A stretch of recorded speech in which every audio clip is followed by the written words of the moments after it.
The next video confirms once again that women are the biggest cheaters when it comes to relationships and marriage. A doctor reveals that 70% of her patients who were cheating on their partner were women.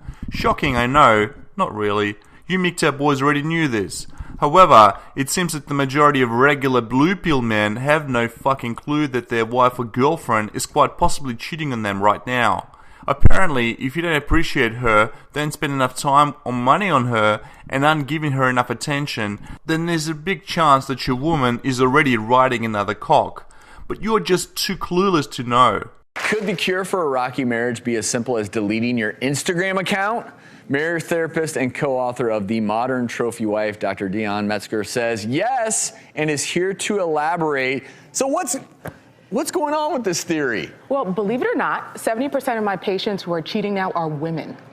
And yes. And the men say they don't see it coming.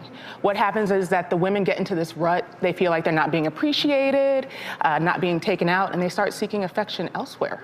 Yes, they ride the cock carousel behind his back. All right, let's go. That intriguing book title, The Modern Trophy Wife. Yes. Does that mean that trophy wives have changed? Basically, the modern trophy wife is not just about being the arm candy for the man and just about the beauty. Now, the modern trophy wife is going for her own goals, has her career. So we're saying the modern trophy wife is like the Michelle Obamas, the Michelle like Beyonce, Obama like is people who are one-man going for league their cunt. own careers. Just and as shining. women's roles have changed, that we have to go with the flow.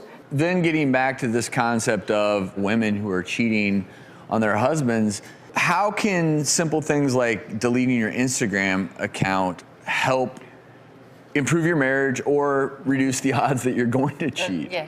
Exactly, because cunt the wants thing to with social cheat, media, it makes she'll it so cheat. easy. If you're seeking affection, you can easily just go on Instagram or go on Snapchat where you can hide the history. And especially Instagram, you can look at everybody's pictures.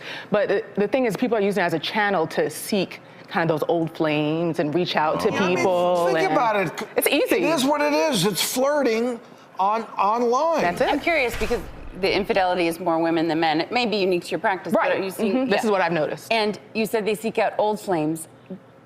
In your practice, are women more likely to go to that old high school or college boyfriend, or are they finding the new unknown man? The old flame, they already know them.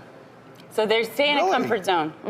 So like the high school boyfriend or the college flame, you're still connected because you went to school together, you have mutual friends, so it's easier to go to somebody you already know, and you might still have those feelings. Okay, listen up, and listen up good.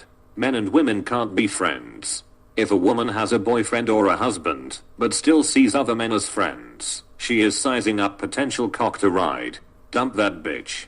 Right. Yeah. So talk through some of the mistakes. The mistakes. 3 mistakes. So these are the things that I say you should always avoid. The first thing is comparing yourself to others. And like, wives, don't show your husband the phone and say, "Oh, look what she got. Look where they went. Look at that ring." Yeah, oh, look at that ring." It just never goes well. It just leads to drama. So that's the first thing, is just avoid doing that at all costs. Okay. Second thing is the approach. So if you feel like you're in a rut, don't say to your husband, "You're not doing this. You're not doing that. You don't take me here." Don't come at him with accusations. Come with suggestions. Do you want to try something new? Do you want to try a cooking class? Come up with a date. That's Works so better. true. The same strategies I use with my children, like choices, options, how are you feeling? I use with my husband, it works like a charm. It does. What's the third trick? Okay, the third trick is don't use the kids as an excuse. Because what happens is, especially when the spark goes, okay, hear me out. When you have kids, a lot of times the romance kind of gets to be second priority. And you say, because we have kids, we don't have time to do this. The thing is, now you just have to be more creative. You have to plan it out, even if you have to plan out sex. Some people are like, that makes it less romantic, it makes it less special. You know what, if you have to put it on a calendar, Hey, if that's all you're going to get, you got to go for it. Exactly. You might even get more by putting it on a calendar. Actually, it's incredibly You can't be too pragmatic, and thank goodness the studies are out that show once or twice a week may be the sweet spot, because putting it on the calendar every single day, that's a tough one. This is why, when you go MGTOW, you don't have to worry about some skank cheating and bullshit like this. Keep it simple, stay happy and go MGTOW. Thanks for watching, like and subscribe.